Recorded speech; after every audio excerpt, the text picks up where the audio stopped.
Bom, boa noite a todos, sejam bem-vindos aqui à Câmara Municipal. Eu sou o Beto, para quem não me conhece aqui. Dá uma boa noite também para o pessoal que está em casa, assistindo através do Facebook da Câmara Municipal e também do YouTube da Câmara Municipal. O intuito dessa noite foi trazer um palestrante para falar sobre inteligência emocional, para falar um pouco sobre no trabalho do servidor público, né?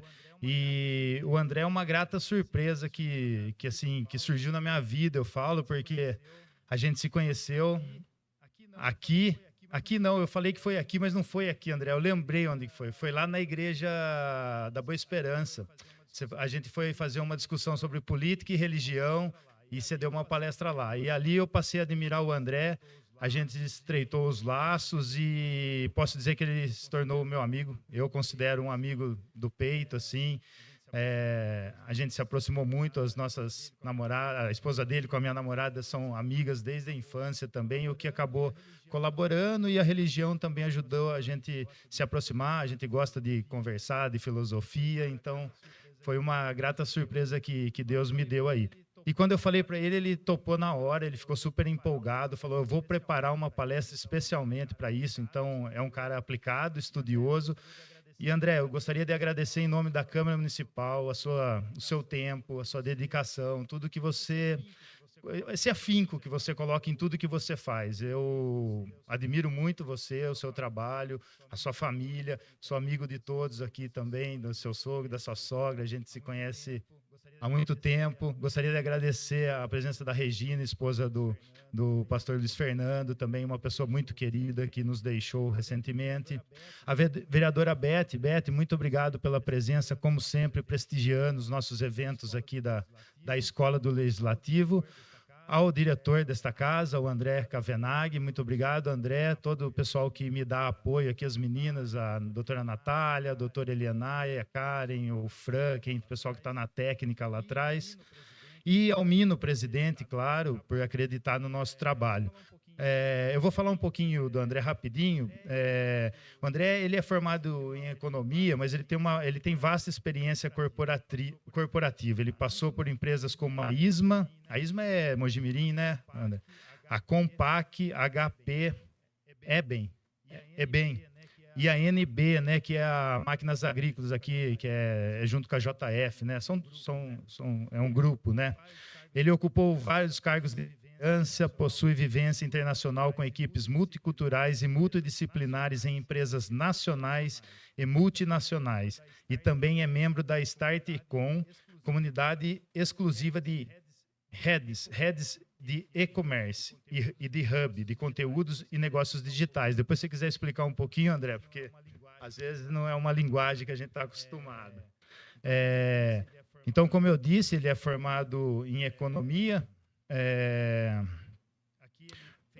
Aqui ele fez alguns trabalhos voluntários, liderou inúmeras atividades de voluntariado, destacando ações como HP, aí você vai ter que me corrigir, cara, Volunteer Captain, em São Paulo, com mais de 150 voluntários no Brasil e nos Estados Unidos, e no Instituto Samaritano de Proteção Social.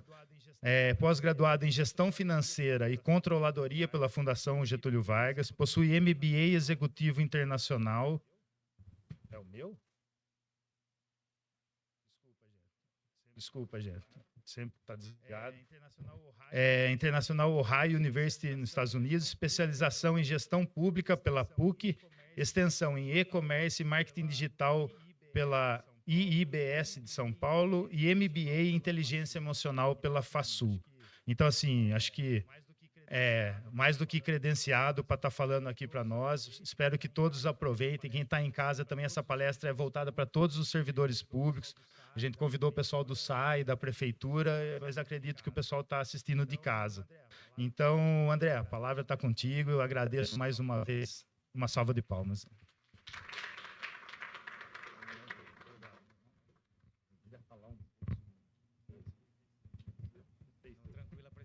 Não, tranquila, apresentação muito generosa. Obrigado. Bom, primeiramente, boa noite a todos. Beth, representando todos os vereadores aqui.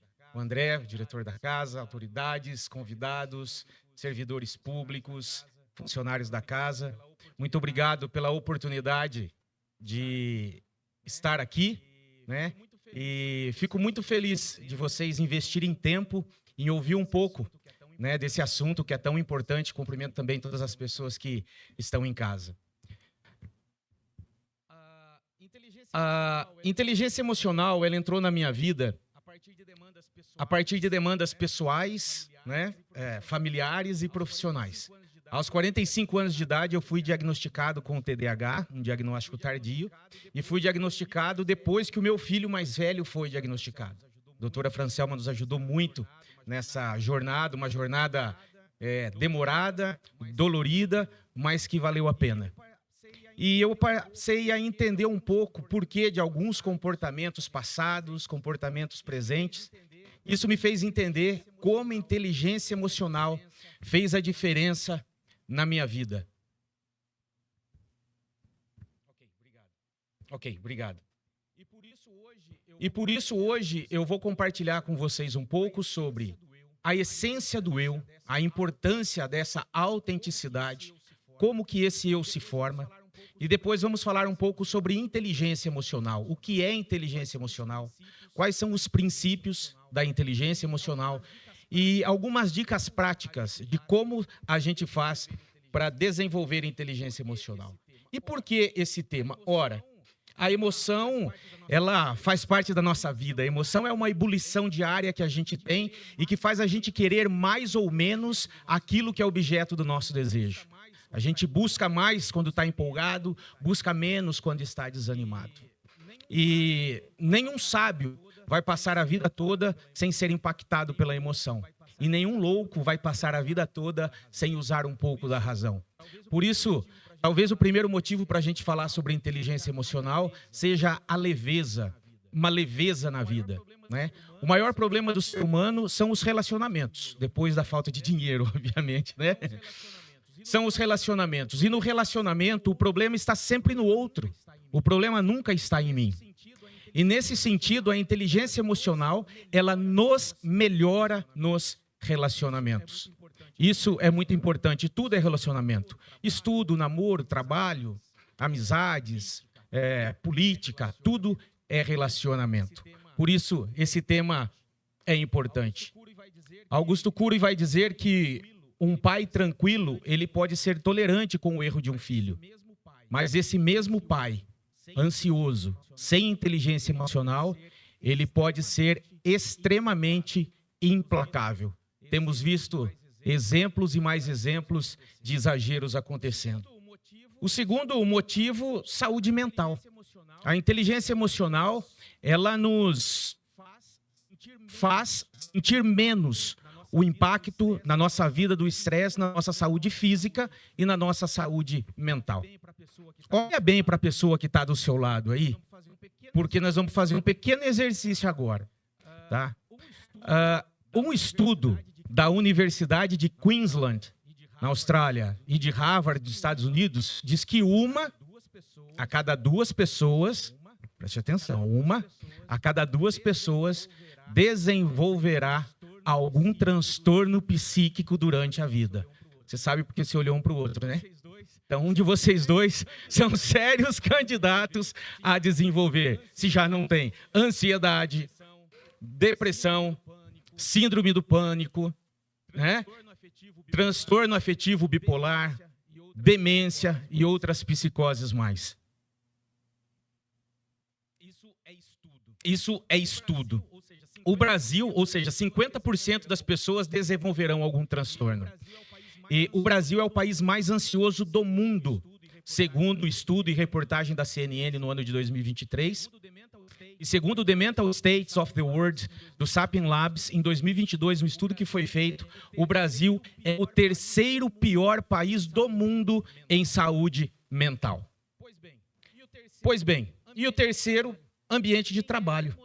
Quem é emocionalmente inteligente se desenvolve mais rápido e desenvolve satisfação no ambiente de trabalho, mesmo ganhando pouco, por incrível que pareça, né? E tem uma coisa interessante, sabe aquele colega legal, né? Aquele colega irritante que às vezes você tem vontade de mandar para o espaço. Quando você tem inteligência emocional, você consegue conviver com essa pessoa, melhorar essa pessoa e ainda sem sequelas, o que é muito positivo. Mas para a gente entrar nesse assunto, nós vamos precisar entrar um pouquinho em águas que só você conhece ou você deveria ser a melhor pessoa a conhecer, que é você mesmo. Por isso eu vou te convidar, tudo aquilo que a gente falar aqui, traga para você, não para o outro. Se alguém for merecedor de aplauso, que seja você, para você esses aplausos. Se alguém merecer alguma crítica, que seja você o objeto da crítica. Se precisar ressignificar alguma coisa, revisar, mudar, repensar, refletir, que seja você o objeto da ação requerida. Roberto, pode voltar, por favor? Aí. Adiante, isso. A essência do eu. E eu quero começar fazendo uma pergunta para vocês. Quem é você? Você já pensou nisso? Quando você se olha no espelho, o que você vê além da sua aparência física? Quem é você para você? Para o seu filho, para o seu cônjuge, para o seu companheiro, para a sua companheira, para o seu amigo, para o seu colega de trabalho? Essa pergunta ela é extremamente difícil de ser respondida, talvez seja mais para ser refletida do que respondida, porque ela nos coloca frente a frente com os nossos medos mais intensos, com os nossos desejos mais obscuros, com as nossas inseguranças que estão lá escondidas, só que de nós mesmos nós não conseguimos esconder. Quem é você? A essência do eu talvez seja característica ou características que definem uma pessoa como ela efetivamente é.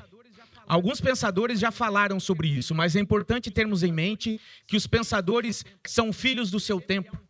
E sempre há um pano de fundo, sempre há um contexto, sempre há uma história, sempre há uma ideia, sempre há um desejo. Por isso nós vamos olhar ao longo da história alguns pensadores. E esses pensadores que olharmos, vamos esquecer um pouco a época em que ele estava e assumir alguns conceitos que eles trazem, falando especialmente sobre a essência do eu. Comecemos pela Grécia Antiga com Sócrates. Sócrates dizia que a essência do eu é a alma. É aquilo, é a consciência de si mesmo enquanto personalidade intelectual. Platão vai dizer que a essência do ser, a essência do eu, é aquilo que é inerente, é aquilo que permanece, é aquilo que é invariável. Se chegamos a Aristóteles, ele vai dizer que a essência do ser é aquilo que define algo como ser. Caminhando agora, entrando na era cristã, nós vemos Santo Agostinho, um dos pais da filosofia do existencialismo cristão. Ele vai dizer exatamente o que disse Aristóteles, que a essência do ser, a essência é algo que define algo como ser, mas ele vai além. Ele vai dizer que a essência do ser, a essência do eu, é o belo, é o divino, é o imensurável. É a essência que vem do alto. E quando a gente caminha um pouco mais, nós vamos chegar no pensamento moderno, que aí deixa de lado a essência. Aqui nós falamos do eu como essência para a existência. A partir de René Descartes, nós temos então um materialismo, uma visão mais ateísta. E a partir daí, começa-se a olhar o ser humano como centro do pensamento filosófico e deixa-se essa questão que fica além do aqui e agora, fica para outro momento, esquece-se a metafísica e vamos falar agora dessa questão que é cientificamente provado, aquilo que se toca, aquilo que se vê. E nessa linha nós temos filósofos como Heidegger e como Sartre que vão dizer o seguinte: a existência precede a essência. Então a essência seria, digamos, configurável, ou ela se manifestaria ao longo da sua existência. Podemos avançar um pouco mais colocando um pé na psicologia, psicanálise. Temos aqui um especialista em psicanálise. E quando a gente olha lá para Freud, temos id, ego e superego. O id é o instinto, o id é o impulso, o id é a busca pelo prazer imediato. Enquanto o ego, ele vai ser a razão, é aquilo que toma a decisão, e o superego podemos entender como sendo a moral, o julgamento do que é certo e daquilo que é errado, e que vai contrapor o seu impulso para que você tome as decisões. Nessa linha temos ainda Jacques Lacan, que vai dizer o seguinte: o eu é um outro, e por mais que você seja íntimo de si mesmo, que seja algo que surge do mais profundo de você, algo extremamente individual, ele mantém uma forte relação de exterioridade a você. Ou seja, você é influenciado, estimulado, por isso essa essência é uma essência existencial. Agora não mais aquela essência transcendente, como era aquela que tínhamos da nossa história judaico-cristã, como uma herança da história judaico-cristã, mas agora uma visão mais materialista. Portanto, podemos dizer e pegar esses pensadores que se distanciam em alguns pensamentos, se aproximam em outros, para dizer que a essência, então, talvez seja características ou atributos que definem uma pessoa como ela é e que definem ou dão valor ou dão vida a atributos como a vontade, o querer, o prazer, e que de certa forma definem ou deveria definir o nosso propósito de vida. Podemos dizer então que a essência é aquilo que brota dentro de você. É aquilo que não se vê, não se mensura, não se desenha, não se olha, mas se sente, se aprende, se transforma, se constrói e se mensura ao longo da vida com o aprendizado que você cai carregando a cada passo da sua jornada existencial. Portanto, se a sua essência é quem você de fato é, deixar de lado a sua essência, então, é um autoabandono, é abandonar você mesmo. E como se forma essa essência? Como se forma esse eu? Dependendo da sua cosmovisão, cosmovisão é a forma como você vê todas as coisas, você terá uma posição mais existencialista no sentido transcendente ou no sentido mais materialista. Mas se formos novamente, do ponto de vista ontológico, olhar para um outro filósofo, Søren Kierkegaard, ele vai dizer, ele vai se apoiar no livre-arbítrio para dizer que o homem tem a liberdade de construir uma existência autêntica, baseada em preceitos cristãos. Podemos avançar um pouco mais e olhar para C.S. Lewis. Antes ateu, agora não mais, autor de belíssimas Crônicas de Nárnia, ele vai dizer que toda vez que você faz uma escolha, toda vez que você faz uma opção, você está transformando a sua essência em algo um pouco diferente do que aquilo que ela era antes. Mário Sérgio Cortella, em sua obra Viver em Paz para Morrer em Paz, vai dizer o seguinte: nós não nascemos prontos e vamos nos desfazendo, nós nascemos crus e vamos nos fazendo.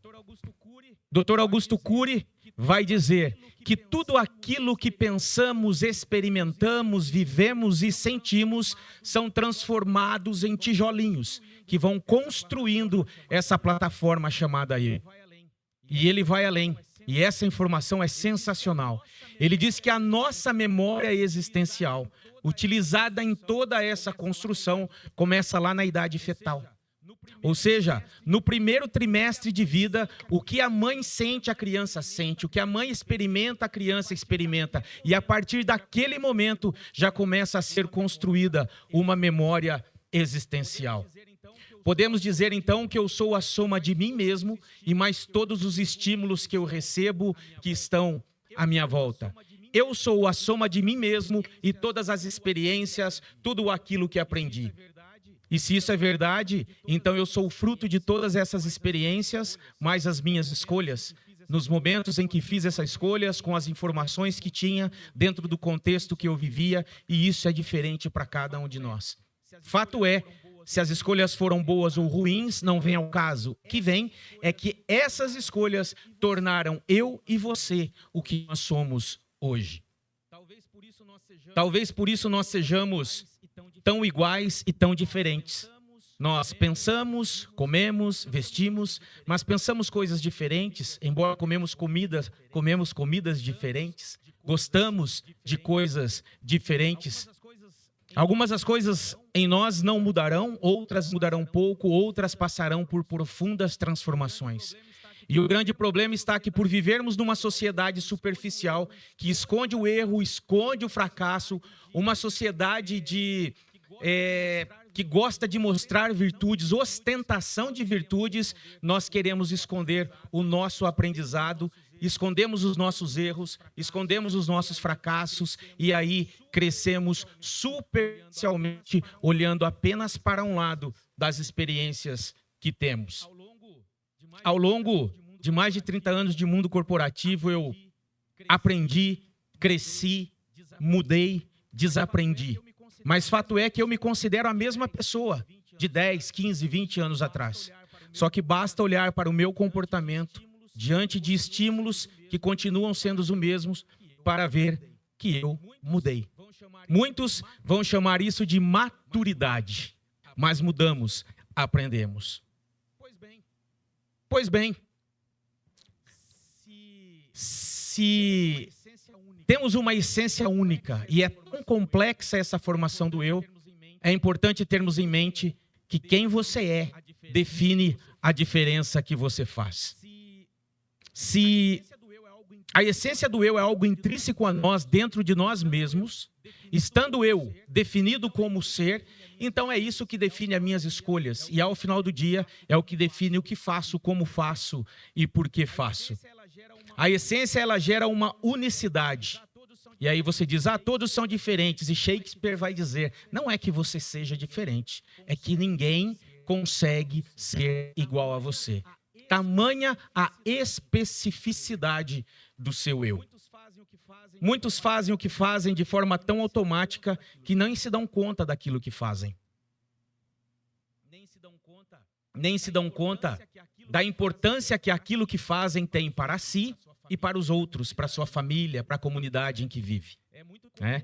É muito comum trabalhadores da indústria que não sabem para que serve aquilo que eles estão fazendo, ou nunca viram o produto final do seu trabalho. Karl Marx vai chamar isso de alienação. Aqui na empresa que eu trabalho, na NB, tem um programa chamado NB de Portas Abertas. E esse programa é o funcionário e a sua família vai um dia que a fábrica está parada, um domingo, por exemplo, e lá vai olhar toda a linha de produção, passar por todas as tecnologias, como isso é construído, como é feito o processo de produção de uma máquina na indústria do agronegócio, até olhar o produto final. Isso é importante porque lá no final você fala, puxa vida, eu faço parte de uma cadeia de negócios chamado agronegócio. 1 a cada 5 pratos de comidas no mundo sai do Brasil. 20% da comida do mundo sai do Brasil. E aí essa pessoa que está lá fazendo um pedacinho pequenininho tem o senso de pertencimento. Ele tem o senso de fazer parte de algo maior. E aí você me diz, mas ele só aperta um parafuso. Acontece que o parafuso apertado na medida certa, na intensidade certa, preserva a utilidade do equipamento. Mantém a qualidade do equipamento, mantém o ciclo de vida do equipamento, mantém a qualidade da produção que aquele equipamento desenvolve, assegura a segurança do operador da máquina. Ora, se alguém pode fazer a diferença apenas apertando um parafuso, imagine você, servidor público, que atende, que faz tudo pela comunidade. E aí o mais importante aqui é você perceber o seguinte, não é o que você faz que faz a diferença, é como. É como você faz que faz a diferença. Augusto Cury vai dizer o seguinte, no livro Sabedoria Nossa de Cada Dia, o faxineiro de um hospital que limpa os corredores do hospital e que faz aquilo, exerce a sua função com amor, com desejo, com vontade, com entrega, com compromisso, ele é mais digno enquanto ser humano do que um médico que atende naquele mesmo hospital, mas atende os seus pacientes com frieza. É importante dizer que você foi contratado ou aprovado para desenvolver uma função. A função define o que você faz, mas é a sua essência que vai definir como você faz. Quão comprometido e com quanto amor você entregará. Se você é um ser único, quem está do seu lado também é. Se você passou por uma formação do eu complexa, como a que falamos há pouco, quem está do teu lado também passou. Então você precisa ser visto, respeitado, tal qual e como você é. O outro também. Porque geralmente olhamos para nós, queremos o respeito para nós, mas não olhamos para o outro. E aqui entramos no tema inteligência emocional. Inteligência, segundo o dicionário de Oxford, é a capacidade de aprender, de compreender. E a gente sempre liga isso ao raciocínio lógico, a gente sempre liga isso ao raciocínio lógico, matemático, intelectual, e até é medido por um teste chamado QI, que é o quociente de inteligência. Mas inteligência emocional evoluiu. Perdão, o conceito de inteligência evoluiu e hoje nós temos inteligência física, inteligência social, inteligência emocional, inteligência intelectual, racional, inteligência musical, inteligência espiritual, artificial, temos também a inteligência artificial. E a gente fala, puxa vida, inteligência emocional é um tema tão novo. Quem aí arrisca dizer quando surgiu, quando começou a falar disso? A gente acha que é cedo, mas ainda no século XIX, alguém já ouviu falar em Charles Darwin? Esse cara escreveu uma obra chamada A Expressão das Emoções dos Homens e dos Animais. Olha só. Pois no século XX, nós tivemos outras pessoas que vieram trazendo conceitos de inteligência, como Edward Thorndike, que trouxe o conceito de inteligência social. Depois veio o conceito de inteligências múltiplas, com Howard Gardner. E depois o conceito de inteligência emocional, com dois pesquisadores americanos, Peter Salovey e John Mayer, falando sobre inteligência emocional. Mas só em 1995, um psicólogo, pesquisador, PhD de Harvard, chamado Daniel Goleman, exatamente, ele escreveu um livro chamado Inteligência Emocional, e a partir daí, esse tema ficou mundialmente conhecido. Goleman vai dizer o seguinte, o sucesso de um indivíduo, ele é feito 80% por causa da inteligência emocional, do QE, quociente emocional, e apenas 20% por causa do QI.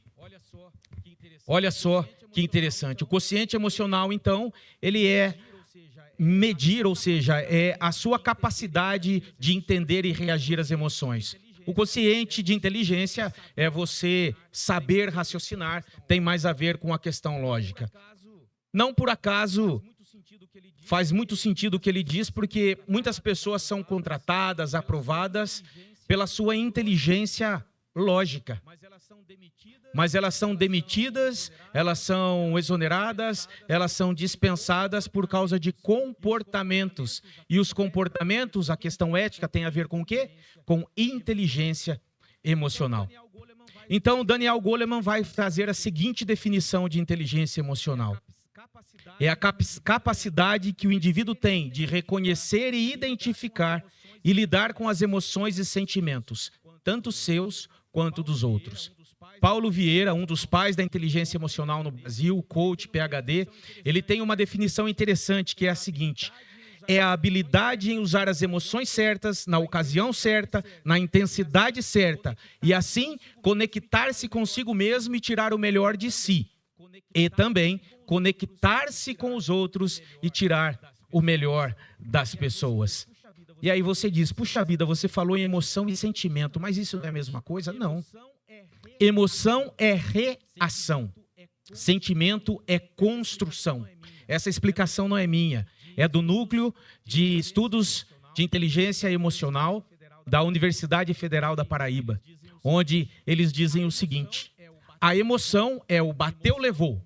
Emoção é aquilo que você reage, é um impulso. O sentimento já envolve um alto poder cognitivo, onde você pensa, você transforma aquilo que está na sua mente antes de fazer. Então, sentimento é uma construção e a emoção é uma reação. Portanto, inteligência emocional está ligado a entender isso. E para entender isso, nós precisamos olhar para os 5 princípios de inteligência emocional. Existem 5 pilares da inteligência emocional. O primeiro deles é chamado de autoconsciência, também conhecido como autocontrole. O que é esse autocontrole? É identificar o que você está sentindo e como isso se manifesta. Em geral, isso se manifesta de 2 formas: física e psicológica. Os psicólogos vão chamar isso de psicossomático. Vamos olhar um pouco, tentar exemplificar esse exemplo. Eu diria que a autoconsciência, muitos dizem na literatura que é o primeiro degrau para a inteligência artificial. Eu ousaria dizer que é o alicerce, que sem o autoconhecimento não vamos a lugar nenhum. Aqui, exceto dos 2 cidadãos ali, que não tem namorada ainda, espero. Todo mundo aqui já deu o seu primeiro beijo, né? E você certamente se lembra qual foi a sensação. No seu primeiro beijo, você sabia exatamente o que você estava sentindo. Como você estava sentindo. Por que você estava sentindo e por quem você estava sentindo. É isso que nós temos que trazer para a nossa emoção. Por que estamos sentindo? Como estamos sentindo? Quem é o objetivo daquela emoção que está em nós? Mas no trabalho, como que a gente faz? Sabe aquela pessoa que você fala, meu santo não bateu com o dele? Que você não vai com a cara da pessoa? Parece até ser legal, mas você fala, aqui não. Você já perguntou o que você sente de fato por essa pessoa? Você já se perguntou por que você sente o que sente? O que você sente é raiva? É ciúmes? É amor escondido? O que você sente? E por que você sente? Será que o que você sente é baseado em fatos, em algo que aquela pessoa te fez ou deixou de fazer, ou está baseado numa percepção apenas? Ou ainda baseado em algo que alguém disse que o outro disse? Autoconhecimento é você olhar para dentro de você. Por isso, os 3 primeiros princípios têm a ver com o eu, com o self, comigo mesmo. Autoconsciência. E aí, será que você sente o que sente pelo outro porque ele tem algo que você não tem? Ou será que ele tem alguma habilidade que você não tem, ou você até mesmo tem, mas ele tem coragem, essa outra pessoa tem coragem de colocar em prática e mostrar essa habilidade, e você por medo ou por qualquer outra coisa não coloca em prática aquilo que sabe, ao ver o outro colocando em prática, fica irritado, porque não tem coragem de fazê-lo, o outro faz, e aí você fica frustrado. Se isso for verdade, quem é o problema? Sou eu ou o outro? Eu amo a minha esposa. Quando o assunto é finanças, a gente pensa um pouquinho diferente. Eu precisava de um celular. Meu celular estava péssimo. Só durava na tomada, né? E o celular estava muito ruim. As finanças estavam um pouquinho pior. Então eu não vou comprar o celular. Mas chega o meu aniversário e o que eu ganho de presente? Um celular. E aí eu tive 2 surpresas. A primeira foi o presente. A segunda foi a fatura. E a fatura não era a fatura dela, era a fatura minha. Então o celular que eu ganhei de presente foi pago no meu cartão. Pois é. E quando fui conversar, tivemos a nossa DR, vou pular essa parte, mas no finalzinho eu ouvi da minha digníssima o seguinte: olha, você precisava de um celular. Você tem o crédito para comprar, mas não tem coragem. Eu não tenho crédito, mas eu tenho coragem. Então eu fui lá e comprei. Resolvi. E eu fiquei com muita raiva. Por quê? Porque ela é desprendida. Precisa, ela vai e faz. Eu fiquei, faz a conta no papel, olha isso, olha aquilo. Por que que eu sinto raiva? Identifiquei o que eu sinto, raiva. Por que eu sinto? Porque ela tem coragem ou não. Por quem é o objeto dessa raiva? O objeto do meu amor. Quando começamos a fazer esse exercício e olhar a essas coisas, então a gente começa a perceber o que é que está nos incomodando e quais emoções estamos sentindo, guardadas as devidas proporções da responsabilidade financeira e do limite que cada casal tem, obviamente. Esse é um exemplo de identificar aquilo que você sente. E depois vamos ver como fazer um exercício para evoluir e desenvolver esse princípio. O segundo princípio é a autorregulação, também chamado de autocontrole ou controle emocional. Esse princípio, ele está ligado à habilidade, não de controlar a sua emoção, mas de controlar como a sua emoção se manifesta. E isso você pode fazer sozinho ou você pode fazer com a ajuda de profissionais. É a capacidade de lidar com estímulos estressantes. É a capacidade que você tem de controlar como você externa aquilo que sente. É importante dizer que não é aceitar tudo, não é ser feliz o tempo todo, não é aquela pessoa irritantemente feliz que dá risada o tempo todo, está feliz o tempo todo. Mário Sérgio Cortella vai dizer que quem é eufórico o tempo todo não é feliz, é tonto. Porque não tem quem seja feliz o tempo todo. Você pode ser feliz o tempo todo, mas a euforia é temporária, assim como a tristeza. Então, controle emocional é reconhecer a sua emoção e não agir por impulso. Em 2006, um vendedor de carros britânico de 36 anos ganhou $2 milhões na loteria. Quando ele descobriu que ele ganhou, ele estava onde? No trabalho. E o que ele fez? Ele gritou, xingou o chefe, subiu na mesa, dançou, jogou dinheiro, mandou comprar champanhe, falou um monte de besteira e foi embora, feliz da vida. Falei tudo que estava engasgado aqui. E aí, quando ele foi reivindicar o prêmio, ele tinha se confundido. Ele não ganhou na loteria. Isso é verdade. Ele voltou e falou com o chefe, todo humilde, vestiu-se da humildade e disse o seguinte: eu fui um idiota. Por favor, reconsidera me recontratar. O chefe, inteligente emocionalmente, recontratou o cidadão. Mas depois de alguns dias, ele pediu demissão porque ele não aguentou a piada dos colegas. Ou seja, o que valeu mais a pena? Ele deixar sair a emoção, falar o que estava entalado na garganta? Isso serviu de alguma coisa? Pois é, não serviu. Augusto Cury vai dizer que uma pessoa tranquila se obriga a pensar antes de agir. Uma pessoa sem inteligência emocional, uma pessoa ansiosa, vai reagir antes de pensar. Autorregulação, então, é não agir por impulso, é usar o seu cognitivo. E aí, a definição de Paulo Vieira faz muito sentido. É saber usar a emoção certa, na hora certa, na intensidade certa. Aqui assistem ou gostam ou já viram MMA ou boxe, toda vez que tem a apresentação dos lutadores, geralmente rola uma provocação ali, às vezes até agressão. E quantas vezes o lutador fica ali quietinho? Ele não reage. Ele guarda aquela emoção e dispersa toda aquela emoção quando ele está treinando. Ele usa aquilo para o foco, ele usa aquilo para quando vale a pena. E aí faz todo sentido.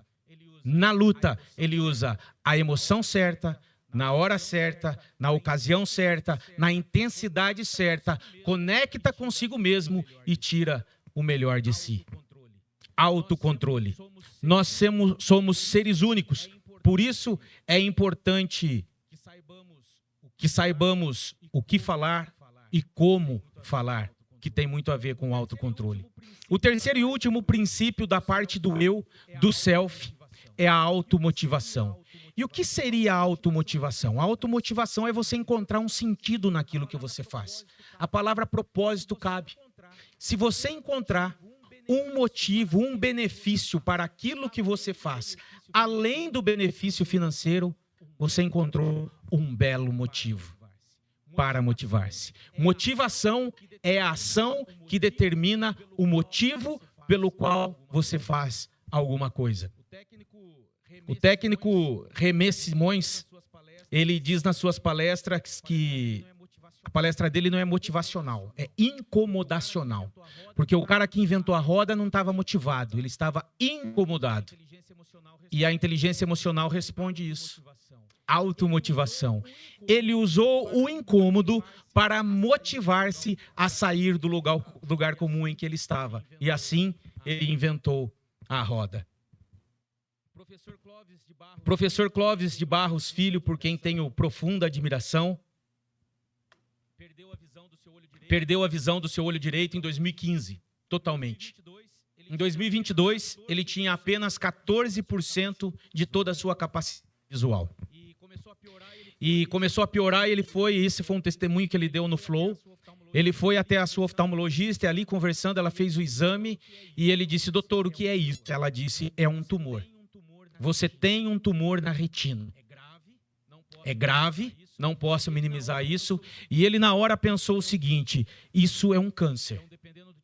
Então, dependendo do tipo de câncer, é oncologia, isso é radioterapia, é quimioterapia. E ele nos dá uma belíssima lição. Porque quando a secretária dele diz: não, vamos cancelar tudo, isso era final de tarde, ele tinha uma palestra para fazer às 8, ele falou: não, eu vou lá, vou fazer e ninguém vai perceber o que está acontecendo. Naquele momento, ele disse que ele percebeu que, na melhor das hipóteses, ele viveria, mas ficaria cego. E aí, ele precisaria aproveitar o tempo que ele tinha para ver mais algumas vezes o rosto dos seus filhos, para ver mais algumas vezes o pôr do sol, para fazer mais vezes aquilo que ele ama. E ele diz o seguinte: eu não vou parar, esse problema não vai me parar, pelo contrário, vai me motivar ainda mais, porque eu não falo com os olhos, eu falo com a boca. E a tecnologia, os recursos que tem, eu continuo aprendendo, continuo falando, continuo compartilhando conhecimento. Quantas vezes uma emoção pequena nos cega e nos faz desistir daquilo que queremos? Automotivação, portanto, é a capacidade de buscar em você mesmo um motivo para dar continuidade. E esses 3 motivos estavam voltados ao eu. Agora nós falaremos de coisas que não estão mais dentro de você, estão para fora. E o quarto princípio da inteligência emocional, então, é a empatia. A empatia está em compreender o que o outro sente. A empatia não é julgamento. Empatia é compreensão. Augusto Cury vai dizer que os fracos julgam, os fortes compreendem. Então a empatia é uma arma dos fortes. Empatia é constantemente traduzida como se colocar no lugar do outro, mas isso é extremamente difícil. E é difícil porque nós somos pessoas diferentes. O outro tem experiência diferente, momento diferente, aprendizado diferente, necessidades diferentes, trabalhos diferentes, ocorrências diferentes, classe social diferente, necessidade diferente, aprendizado, experiência e tantas outras coisas. Talvez você não consiga de fato se colocar no outro, mas enxergar o outro no contexto em que ele está, a partir das suas experiências, é possível. E nesse caso, talvez a empatia seja compreender a emoção do outro e envolver-se com isso a tal ponto que essa emoção não te segue como cegou o outro. Podemos dizer que empatia é uma competência emocional de identificar no outro aquilo que ele sente. Adam Smith, economista, filósofo, escreveu uma obra muito interessante chamada A Teoria dos Sentimentos Morais, onde ele diz que a empatia é um sentimento moral. E Luiz Felipe Pondé, comentando essa obra, ele vai dizer que a empatia é um sinal de saúde moral. Porque quem tem empatia não é cruel. Quem tem empatia não é psicopata. Quem tem empatia não é indiferente ao outro. Daniel Goleman vai dizer que a empatia é um ato de compreensão. E empatia é quando for verdadeiramente você no lugar do outro. Estávamos antes falando aqui do reverendo Luiz Fernando dos Santos, professor, teólogo, escritor, ministro da palavra, homenageado por essa casa em junho de 2022, poucos meses antes de seu falecimento. Reverendo Luiz Fernando, com a Regina, assistente social, foram a um local onde seria o Instituto Samaritano de Proteção Social. E a assistente social ali olhando, feliz com aquilo tudo, comentou com ele: pastor, eu consegui hoje a vaga para um dependente químico lá no Bairral. Só não estou conseguindo um sapato para ele, número 43. Reverendo Luiz Fernando disse o seguinte: que número? 43. Acabou de encontrar. Tirou o sapato dos pés e entregou para ela. Ela disse: não, o senhor não precisa fazer isso. E ele disse: ele precisa mais do que eu. E voltou para o carro apenas de meia. Empatia, transportar-se para o lugar do outro. E talvez nesse sentido, a empatia talvez seja o único milagre que o ser humano seja capaz de realizar por si só. O quinto e último princípio é o relacionamento interpessoal, também chamado de habilidades sociais. Nós somos seres sociais, nós somos seres relacionais. E por mais que sejamos individualistas, egoístas, em algum momento e alguma medida, precisaremos da ajuda dos outros e temos essa necessidade de construir e nutrir relacionamentos. Alerto, não é possível chegarmos nesse ponto sem antes passarmos pelos passos anteriores. Acontece que no contexto social nós temos liberdade de escolhermos com quem andamos, o que frequentamos, com quem conversamos, quem levamos para nossa casa, correto? E no trabalho? No trabalho não. No trabalho eu convivo com aquela pessoa que eu acho extremamente competente, mas também convivo com aquele que eu julgo incompetente. Eu convivo com aquela pessoa que eu julgo ser legal, mas também convivo com aquela pessoa que eu julgo ser chata. E no trabalho tem o legal, tem o chato, tem o feio, tem o bonito, tem o fedido, tem o cheiroso, tem o reclamão, tem o brigão, tem o ativo, tem o proativo, tem o preguiçoso. E aí? Como que eu convivo com todas essas pessoas tão diferentes? E aí é engraçado que tem pessoas que dizem: o trabalho é matar um leão por dia. Mas quando você começa a olhar as pessoas diferentes, você vai dizer diferente. Você vai falar: trabalhar é matar um leão por dia. Até aí não é difícil. O difícil é conviver com as antas, comer com as cobras e ainda ter que engolir alguns sapos. E isso, com inteligência emocional, a gente consegue digerir. Quantas vezes você encontra algum colega ou colega de trabalho lá na cidade, fala oi, a pessoa passa reto e não responde. Ah, é? Não olho mais na cara dela. E aí? Chega, tá trabalhando do lado, nem olhou. Passa lá 3 anos, vão para um Réveillon, uma festa, um casamento. Uma das duas bebe um pouquinho mais, fica mais sensível, fica mais humilde. Aí chega lá e diz o seguinte: ô, fulano, eu gosto tanto de você. Você parou de falar comigo? Aí ela diz: eu? Você que não olhou na minha cara aquele dia? Gente, por uma percepção errada, por um relacionamento equivocado. Sim, amizades e relacionamentos por dias, meses, anos e às vezes pela vida toda. Goleman vai dizer que a arte de relacionar é em grande parte uma aptidão de lidar com as emoções. Gardner tem uma definição que eu acredito ser um pouco mais específica e vai dizer que é a capacidade de discernir, responder adequadamente ao humor, ao temperamento, à motivação e ao desejo do outro. O quinto princípio está ligado ao relacionamento, e o relacionamento é um grande problema. E é um problema porque as pessoas não discutem ideias, as pessoas discutem pessoas. As pessoas não discutem projetos, elas discutem pessoas. E aí, quando alguém apresenta um projeto que é tido como ruim, o dono do projeto passa a ser tido como ruim. Se alguém tem uma ideia considerada inútil, o dono da ideia passa a ser taxado de inútil.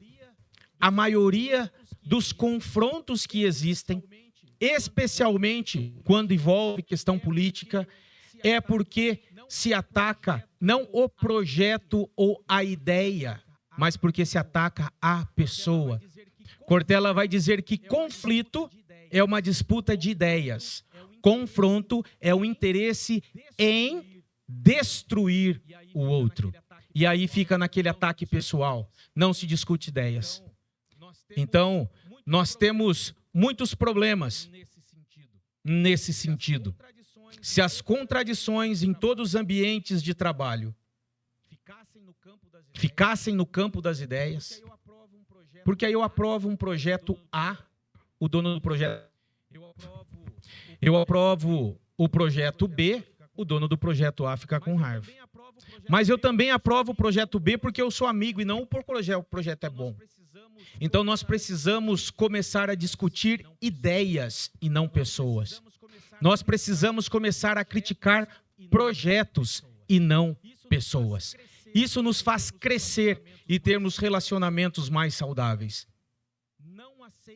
Não aceite não ser você para ser aceito. Guardem essa frase. Não aceite não ser você para ser aceito. Se você é uma pessoa séria, uma pessoa que não é muito de piada, não vai querer começar a contar piada para alegrar o outro. Se você é uma pessoa extremamente prática, não vai querer ficar dando voltas para compreender o outro. Não faça isso. Não seja você. Porque aí exige um esforço emocional, e esforço emocional é um conceito que suga quem faz uso dele. E ele suga de tal forma, porque isso é exatamente a pessoa que ri quando tem vontade de chorar. A pessoa que se silencia quando tem vontade de gritar. É a pessoa que fala e faz exatamente o contrário do que aquilo que ela julga correto fazer no momento. E essa habilidade social, ela é muito requerida e exigida para quem ocupa cargos de liderança. E aí a pessoa que ocupa cargo de liderança também precisa olhar e ver se o seu subordinado, se aquele por quem eu estou olhando e cuidando é alguém que eu devo ou não proteger de emoções e estímulos estressantes para os quais ele ainda não está preparado. O ano era 1855.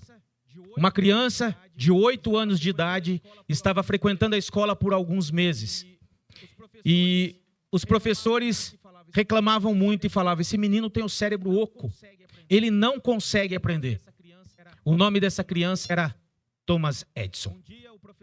Um dia o professor entregou uma carta para ele e disse: isso você entrega para sua mãe e só ela pode ler. Thomas Edison entregou para a mãe abriu e quando leu com os olhos todos marejados, resolveu dizer o que estava escrito. Estava escrito o seguinte: seu filho é um gênio. A escola é pequena demais para ele. Não temos professores para ensiná-lo. Ensine-o você mesmo. Passou-se o tempo, Thomas Edison tornou-se um dos maiores inventores do seu século. inventou a lâmpada elétrica, criou a GE Edison, que depois com fusões se tornou a General Electric, que foi uma das mais icônicas empresas americanas, empresas dos Estados Unidos. E em 1871, após o falecimento de sua mãe, ele estava lá limpando algumas coisas na casa, abriu uma gaveta e viu lá a carta que o professor tinha mandado.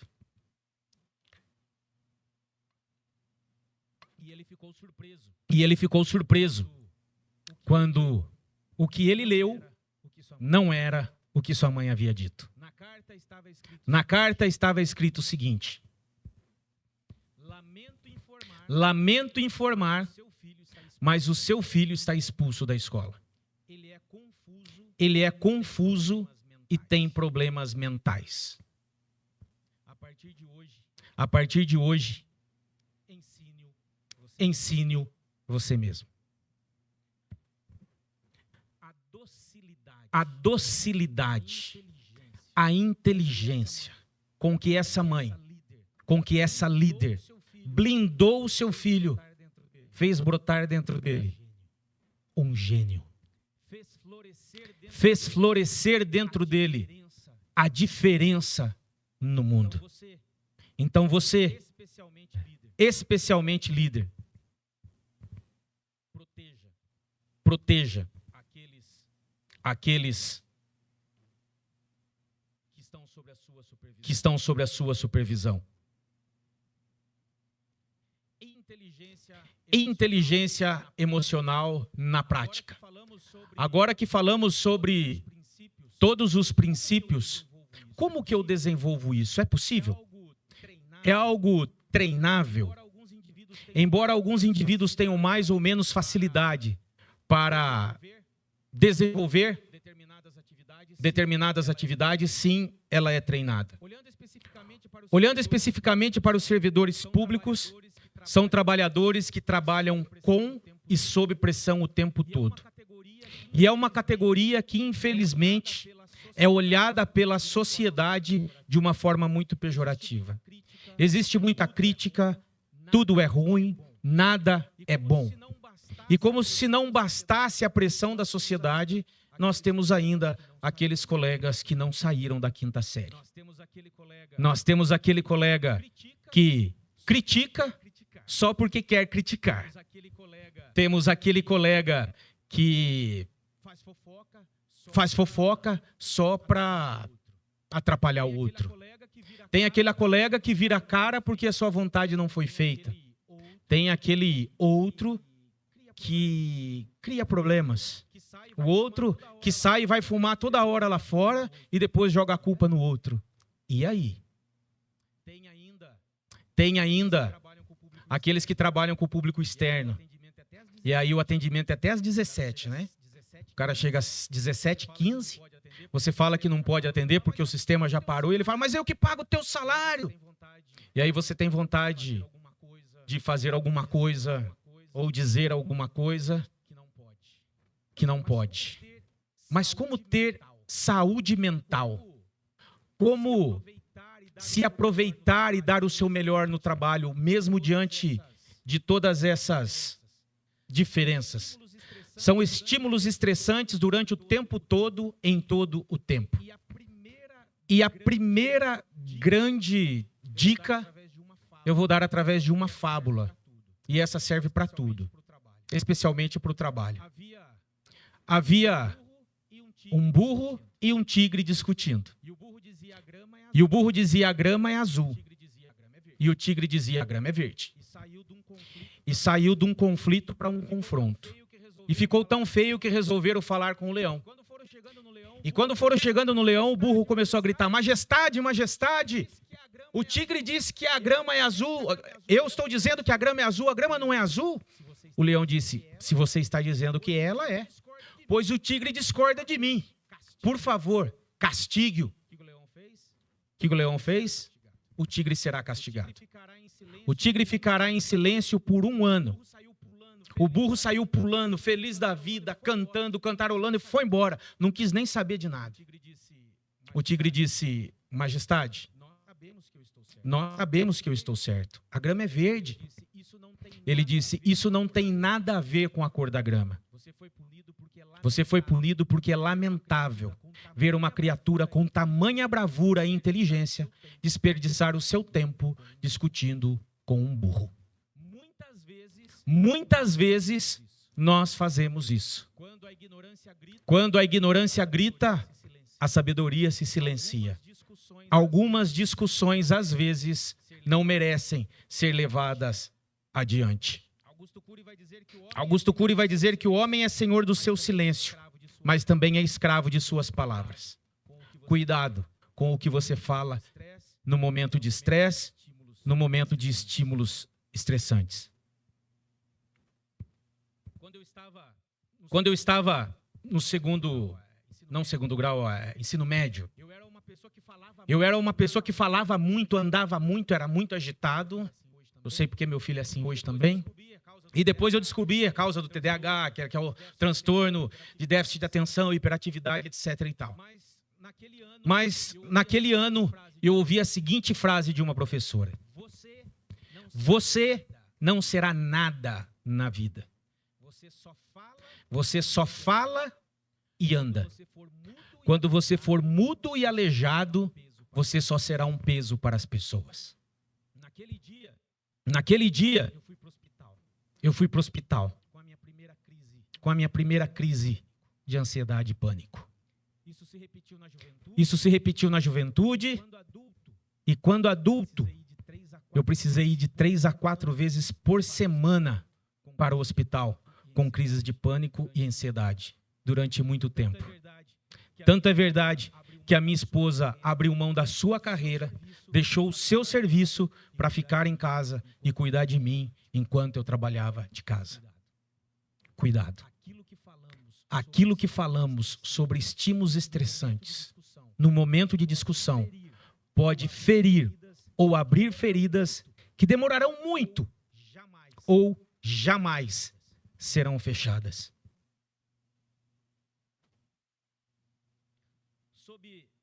Sob a prática de desenvolver a inteligência emocional, quero passar rapidamente pelos 5 princípios.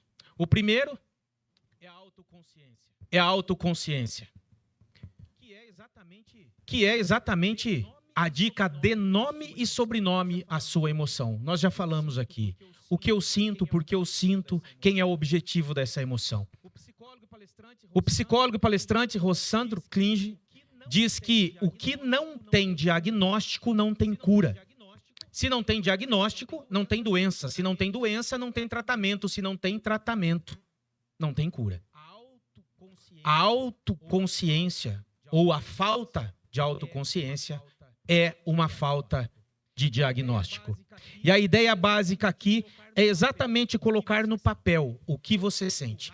Eu sinto raiva, por que eu sinto raiva? E como isso se manifesta? Eu sinto ciúmes, por que eu sinto ciúmes? E por que isso se manifesta?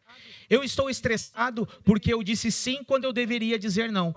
E aí, a partir do momento que você vai fazendo esse exercício e anotando, você começa a identificar padrões de comportamento. Isso significa que você está evoluindo no seu autoconhecimento. O segundo princípio é a autorregulação. E a dificuldade aqui está em controlar a manifestação das emoções. A revista Pequenas Empresas, Grandes Negócios, em 2021, publicou o que ela chama de regra dos 10 segundos, que consiste em você, quando estiver num momento estressante de discussão, contar até 10. Respire e conta até 10. Quando você faz isso, você bloqueia o estímulo negativo, aquele ciclo negativo, aquele ciclo virtuoso, e você tem condições de parar e pensar melhor qual é a resposta que você vai dar e deixa de alimentar aquele ciclo negativo. Por outro lado, o seu receptor percebe isso, automaticamente recebe menos estímulos estressantes, tem mais tempo para pensar e, a partir daí, você passa a uma conversa e não mais a um confronto. Terceiro, automotivação. Se você encontrar dentro de você o motivo pelo qual você faz o que faz. Para além do benefício financeiro, você encontrará o seu propósito. Encontrando o seu propósito, que razão mais você tem para motivar-se? Olhe para o professor Clóvis de Barros. Ele, mesmo sabendo de uma cegueira, não deixou-se influenciar por ela. Pelo contrário, passou a ver ainda mais e melhor. Lembre-se, a sua função define o que você faz, mas é a sua essência que define como você faz. A empatia é o quarto princípio. E como eu desenvolvo empatia? Aqui, a grande dica é: aprenda a olhar capacidades adicionais no outro. Olhe para o outro e pergunte: o que essa pessoa tem de interessante? Eu não gosto dessa pessoa. Eu não vou com a cara dessa pessoa. Mas, com certeza, ela tem outras qualidades. Quais qualidades ela tem? A partir daí, você cria empatia e começa a enxergar o outro de forma diferente. Muda o seu posicionamento e a forma de ver. Edward Thorndike tem o conceito de efeito de halo que diz o seguinte: quando uma pessoa tem uma característica muito marcante, muito forte, seja ela positiva ou negativa, essa característica se sobressai de tal forma que compromete o julgamento que as outras pessoas fazem dela. Então, se conseguirmos driblar isso, nós conseguiremos olhar para o outro. E empatia, para desenvolver empatia, faça uma simples pergunta: no lugar dele, o que eu faria? Se fosse eu naquele contexto, o que eu faria? Tente olhar. Os seus olhos só querem ver aquilo que você já sabe, aquilo que você já conhece. Mas olhe para além daquilo que os seus olhos querem ver. E por último, habilidades sociais ou relacionamento interpessoal. A dica aqui é o seguinte: foco no objetivo, comunicação assertiva e eficiente. O sucesso de uma comunicação não está naquilo que eu falo, está naquilo que o outro entende. Portanto, comunicação assertiva é dizer o que tem que ser dito, de tal forma que o outro entenda e não se sinta ofendido. A grande questão aqui é a comunicação. Tem um filme chamado Jogo da Imitação, recomendo que assistam, em que o personagem principal está conversando, Alan Turing está conversando com seu amigo Christopher, e ele diz o seguinte: olha, eu descobri a criptografia. A criptografia é uma mensagem que todo mundo pode ler, mas ninguém entende, a menos que não tenha o código. E Alan Turing diz o seguinte: o que isso tem de diferença entre a conversa das pessoas? As pessoas não dizem o que querem dizer, elas dizem outra coisa, e espere que você entenda aquilo que elas não disseram. Comunicação é tudo. E eu quero trazer aqui 3 dicas. A primeira, escuta ativa para habilidades sociais. Se estiver ouvindo, ouça de verdade. Demonstre interesse pelo que o outro fala e interesse genuíno por ele. A Bíblia tem um ensinamento fantástico. Esteja pronto para ouvir, tardio para falar e tardio para irar-se. Segundo, comunicação assertiva. Garanta que você entendeu e foi entendido. E a terceira e última é: empenhe-se em construir vínculos. Use a empatia. Aprenda a construir vínculos. Mesmo que você não tenha nenhum benefício, esteja pronto a ajudar. Para finalizar, o indivíduo com inteligência emocional, ele é menos impactado pelo ambiente que o cerca, seja esse ambiente tóxico, seja esse ambiente muito bom. E por ser menos impactado pelo ambiente, ele tem o poder de influenciar o ambiente e influenciá-lo positivamente. Por isso, hoje aqui, nós falamos de a essência do eu. Nós falamos a formação desse eu, dessa essência, e que a diferença, quem você é que faz a diferença. Portanto, a grande chamada nessa primeira parte foi: reconecte com você mesmo, com a sua essência. Seja autêntico. Na segunda parte, nós falamos sobre inteligência emocional. O conceito, os 5 princípios e como desenvolvê-los. E se eu tivesse que resumir tudo isso a uma única palavra, ela seria excelência. Faça da busca pela excelência um hábito. Porque você não se tornará aquilo que você quer se tornar. Você se tornará resultado dos seus hábitos.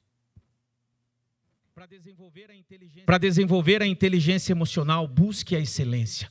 Busque a excelência em você. Busque a excelência no outro. Busque a excelência no nós. Busque a excelência em como você fala. Busque a excelência em como você ouve. Busque a excelência em como você se relaciona. Busque a excelência como você manifesta a sua emoção. Busque a excelência como você identifica a emoção no outro. Busque a excelência ao ir e vir do trabalho. Busque a emoção ao chegar e ao sair. Busque a emoção ao estar em casa. E essa emoção que você busca tem que ser gerida pela excelência. Busque a excelência em cada minuto da sua vida. Seja excelente. Seja excelente quando você dizer sim para o seu filho. Seja excelente quando você também dizer não. Seja excelente quando você demonstrar afeto por quem você ama. Seja excelente quando você demonstrar frustração. Seja excelente quando chora. Seja excelente quando sorri. Seja excelente quando ouve. Seja excelente no olhar, na palavra, no abraço, na crítica, no julgamento. Seja excelente até no silêncio. Seja excelente usando a inteligência emocional. Use a inteligência emocional no trabalho, no happy hour, em casa, com os seus colegas, com os seus amigos e com a sua família. Seja fiel à sua essência. Seja os olhos que se não fosse você o outro não veria. Seja a voz que sem você o outro não ouviria. Seja o sorriso que em você o outro não sorriria. Seja a vida que sem você talvez o outro não tenha. Seja excelente na sua essência. Seja excelente na formação do eu. Seja excelente em fazer a diferença. Olhe para dentro de você. Se permita, se construa, se entenda, se conheça, se reconheça, se motive. Olhe para fora de você. Seja excelente na empatia. Porque a inteligência emocional é de mim para você, é de você para o outro, é de dentro para fora. E eu finalizo aqui essa minha participação com a frase do Mário Sérgio Cortella na obra Por que Fazemos o que Fazemos? Faça o seu melhor. E fazer o seu melhor é fazer o melhor que você pode, nas condições que você tem, enquanto você não tem condições melhores para fazer melhor ainda aquilo que você já entrega o seu melhor. Muito obrigado a todos.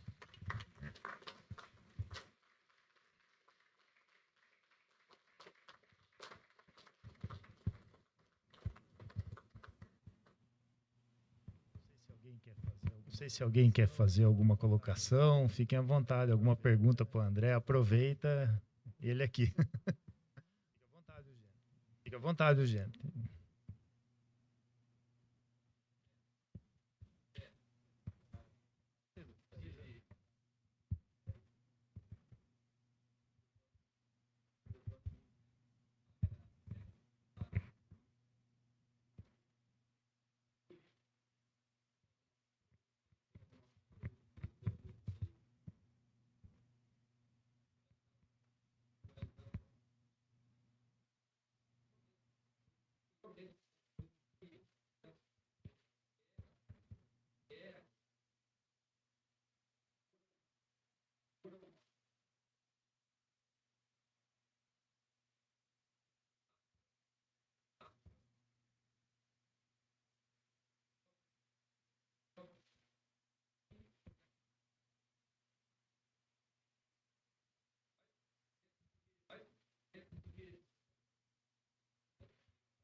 Eu não li o livro, mas eu vi algumas coisas a respeito disso. E é basicamente isso que a gente falou. É ter uma comunicação assertiva. É comunicar com assertividade de tal forma que o outro... Dizer o que precisa ser dito, porque tem gente que não diz.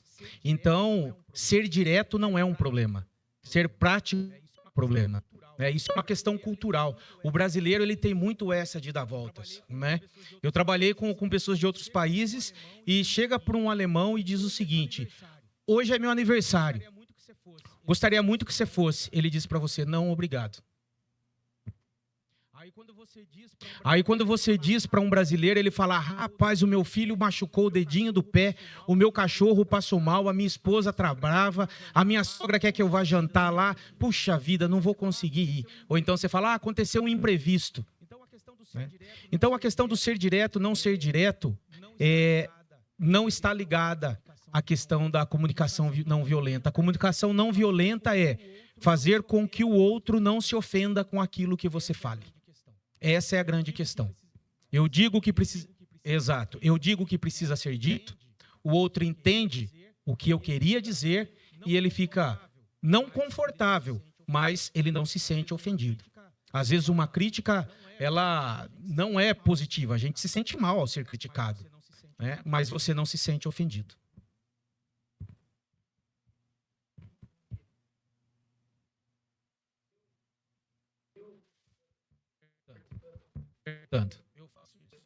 Eu faço isso. Geralmente, quando eu explico alguma coisa, você entendeu? Entendi. Como que você pretende fazer isso? O que você entendeu? E aí vai depender muito da liberdade que você tem, né? E aí, se é um subordinado seu, provavelmente você já sabe a capacidade que a pessoa tem. E nesse caso você sabe, bom, eu vou ser mais específico ou eu posso abrir... Tem pessoas que você dá uma ação, pede, passa uma informação pequena, essa pessoa é proativa, ela consegue fazer muita coisa, né? Por isso é bom ser objetivo. Eu estava vendo esses dias o Jacob Petri falando o seguinte: pede para uma pessoa descrever quantas coisas brancas existem no universo. A pessoa vai ficar perdida. Agora me descreva quantas coisas brancas tem na sua geladeira. Aí você vai falar. Ou seja, quando você fecha, é mais objetivo no ciclo, na comunicação, você consegue ser mais assertivo na comunicação também.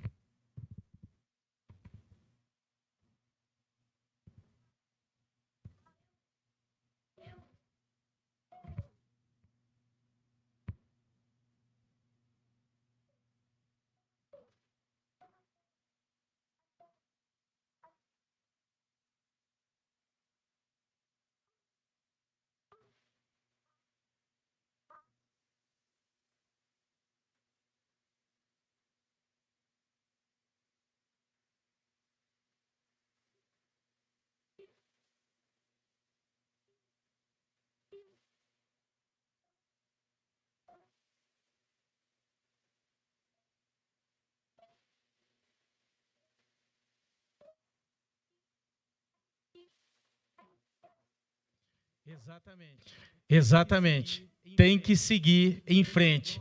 Spencer Johnson, quem mexeu no meu queijo, em vez do ratinho ficar lá esperando comida, ele tem que correr atrás, tem que buscar. E com certeza encontrará maiores e melhores oportunidades. Obrigado pela contribuição. Alguém mais?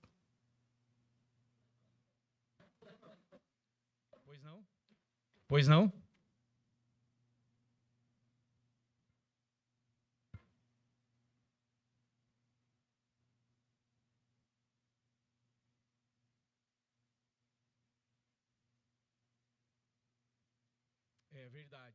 É verdade. Às vezes esperar um pouquinho faz bem. É a regra dos 10 segundos. Conta até 10 antes de responder. Alguém mais?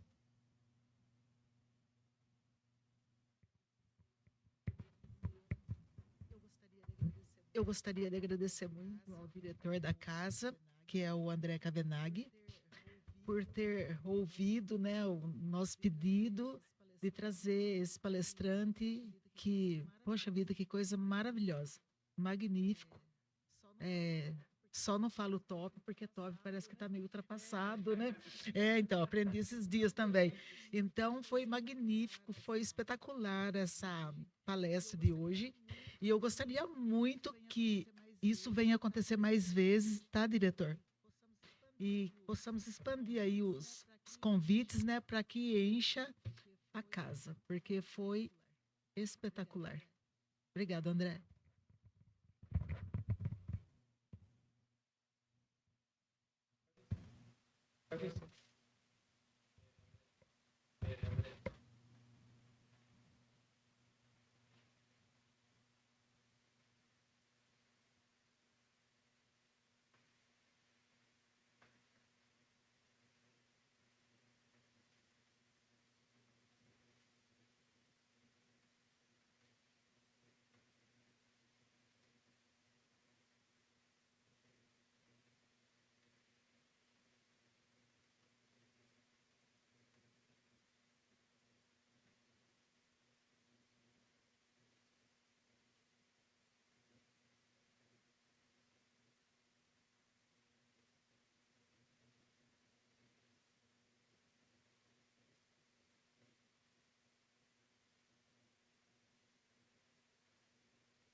André, eu de coração gostaria de agradecer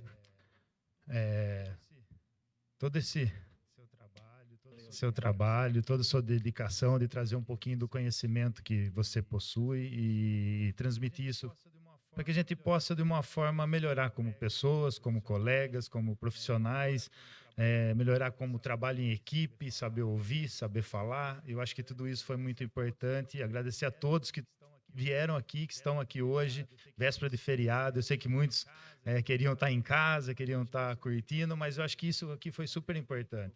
O André bem colocou, vou usar as suas palavras, esse dia acho que vai ficar marcado aqui para nós, sabe? Porque foi muito forte